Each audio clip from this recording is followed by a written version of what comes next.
का हो कह जाए के बाबा धाम हमरो नुमान बा करे के संगे संगे पूजा रचन बा। सुना सावन महीनवा पावन है धनिया ध्यान बाबा पर लगैले रही है। जय शिव जय शिव जय शिव कैले रही है कान्हे पे कांवर धनी धइले रही है।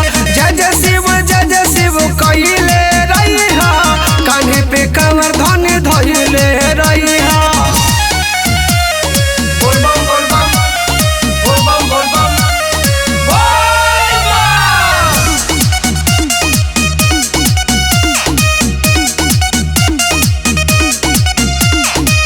मम्मी पापा संगे संगे जय है चाचा चाची। अच्छा डीजे पे बाजी बाबा के गाना झूमी झूमी सब नाची। अरे हाँ झूमी झूमी सब नाची। मम्मी पापा संगे संगे जय है चाचा चाची। डीजे पे बाजी बाबा के गाना झूमी झूमी सब नाची। सब कहेला मंदिर बाबे प्यारा है पिया मन बाबे देखे खातिर नजारा है पिया। बरसी बदरिया तभी जी है कंवरिया तू न कहीं अजुरैले रही है। जय शिव कैले रही है कान्हे पे कांवर धनी धइले रही है। जय शिव कैले रही है कान्हे पे कांवर धनी धइले रही है। कान्हे पे कांवर धनी धइले रही है। हर हर महादेव।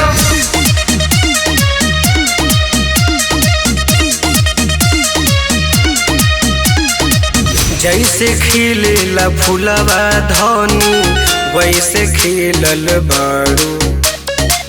बड़ी भाग से सुनो ये धनिया हमके मिलल बारू। हमके मिलल बारू।